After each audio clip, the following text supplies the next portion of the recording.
Assalamualaikum warahmatullahi wabarakatuh. Pada episode 49 ini, saya mengambil judul Al-Ghazali, figur mujtahid mutlak dalam tasawuf. Sebenarnya usaha untuk memperbarui tasawuf itu sudah lama dilakukan dengan cara memadukan antara fikih dengan tasawuf. Imam Malik misalnya mengatakan bahwa barang siapa yang bertasawuf tanpa fikih, maka ia jindik. Siapa saja yang berfikih tanpa tasawuf, maka ia fasik. Barang siapa yang menggabungkan keduanya, maka ia akan mencapai hakikat. Demikian pula Imam Syafi'i memberikan saran yang senada.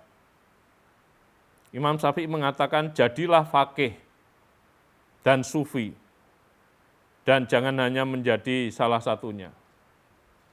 Faqih itu ahli fikih, sementara sufi itu para pengamal tasawuf yang sudah mencapai tingkat tinggi.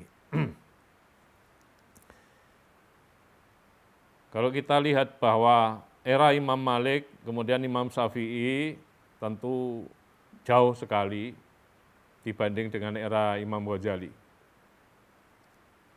Tetapi tokoh yang paling berjasa memperbarui tasawuf dengan cara mengintegrasikan fikih dengan tasawuf adalah Imam Ghazali.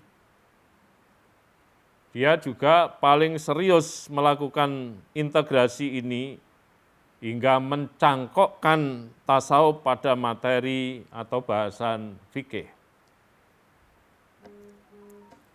As'ad Said Ali mengatakan bahwa tokoh paling berjasa dalam mengelaborasi hubungan akidah, tasawuf, dan fikih adalah Imam Ghazali. Beliau berhasil memadukan fikih dan ilmu kalam secara proporsional. Lalu Toha Abdul Baqi Surur menyatakan bahwa tidak dapat disangkal bahwa para sufi menemukan figur Al-Ghazali merupakan sosok pemandu yang kreatif, pembela yang terampil, komentator yang mahir, memikat dan menarik pembaca ke dalam jajaran tasawuf. Al-Ghazali merupakan figur yang mampu menjadikan tasawuf sebagai ilmu yang jelas dan lurus. Bahkan McDonald menegaskan bahwa lantaran keutamaan, kekuatan, dan pengaruh Al-Ghazali, tasawuf mencapai posisi yang kuat dan tidak tergoyahkan dalam Islam.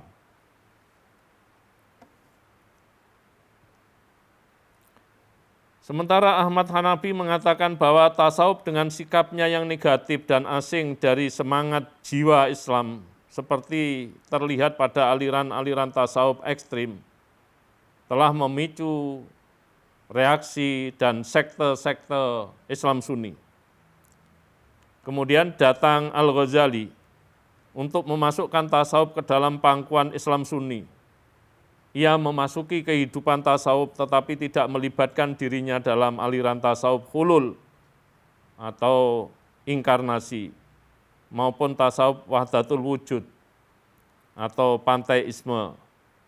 Dan buku-buku yang ditulis oleh Imam Ghazali juga tidak keluar dari sunnah Islam yang benar. Profesor Simuh menuturkan bahwa pertentangan yang makin tajam antara sufi dan pembela syariat baru bisa diredam dan didamaikan oleh Imam Ghazali, seorang tokoh yang berhasil membabat keangkuhan ilmu filsafat dan umat Islam.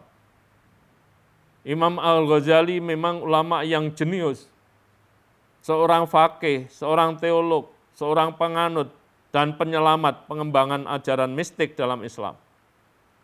Beliaulah satu-satunya tokoh sufi yang berhasil menyusun konstruksi yang mengkompromikan antara ilmu syariat dengan ilmu kasyaf melalui bukunya yang monumental, yaitu Ihya Ulumuddin.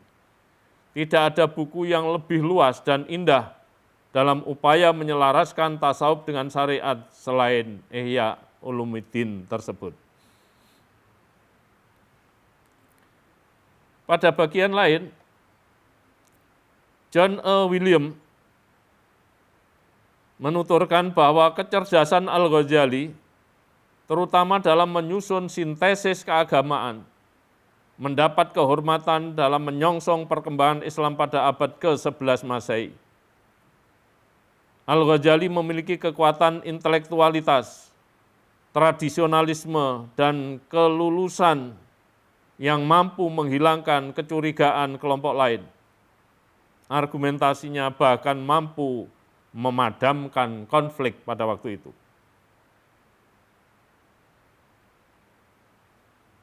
Penilaian-penilaian senada juga muncul meskipun agak berbeda. Brewer mengatakan bahwa kebesaran Al-Ghazali terletak pada dua hal. Pertama, Al-Ghazali adalah pemimpin Islam yang berhasil mempertemukan prinsip-prinsip Islam dengan filsafat. Sedangkan yang kedua, Al-Ghazali mampu membawa ortodoksi dan mistisisme ke dalam hubungan yang sangat dekat.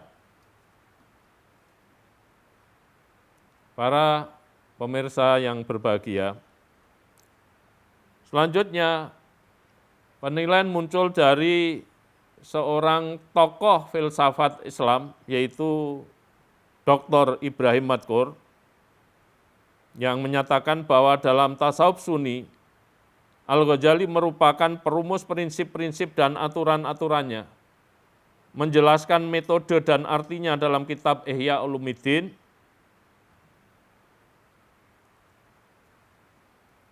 yang menjadi pegangan para sufi kemudian tanpa kecuali. Namun Al-Ghazali menyajikan teori-teori yang tampaknya bertentangan dengan beberapa teori teologis dan filosofisnya. Misalnya, Al-Ghazali sangat menentang keras teori Al-Ittihad versi Abu Yazid Al-Bustami dalam Ihya. Sementara Al-Ghazali merawatnya, bahkan menyatakan pendapat yang mirip dalam kitabnya yang lain, yaitu Mishkatul Anwar. Pak Profesor Dr. Harun Nasution menyatakan bahwa Al-Ghazali menghalalkan tasawuf hingga tingkat ma'rifat, tetapi Al-Ghazali tidak mengharamkan tingkat fana, baqa, ittihad, dan seterusnya. Terlepas dari penilaian yang agak berbeda itu, tetapi saya menilai bahwa sebenarnya Imam Ghazali itu merupakan mujtahid mutlak dalam bidang tasawuf. Kalau dalam bidang fikih, Imam Ghazali itu dimasukkan dalam kategori mujtahid fil madhab. Karena dalam istimbat hukum, Imam Ghazali itu menggunakan metode yang dibangun oleh Imam Syafi'i. Dengan kata lain, Imam Ghazali meminjam metodenya Imam Syafi'i dalam istimbat hukum, walaupun tidak seluruh aktivitas istimbat hukum itu dilakukan.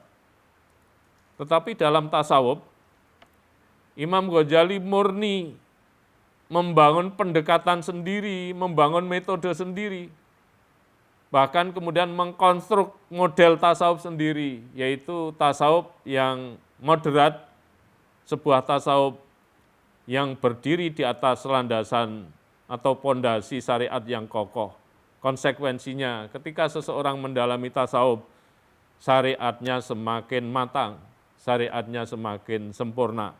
Tidak ada dalam kamus kehidupan Ghazali, ketika seseorang mendalami tasawuf, ketika seseorang menjalani kehidupan tasawuf kemudian melakukan tindakan bahasa Jawanya ngane-ngane seperti tidak melakukan sholat tertentu. Demikian yang bisa saya sampaikan. Saya akhiri, ihdinas siratal mustaqim, wallahul muwaffiq ila aqwamit thoriq. Wassalamualaikum warahmatullahi wabarakatuh.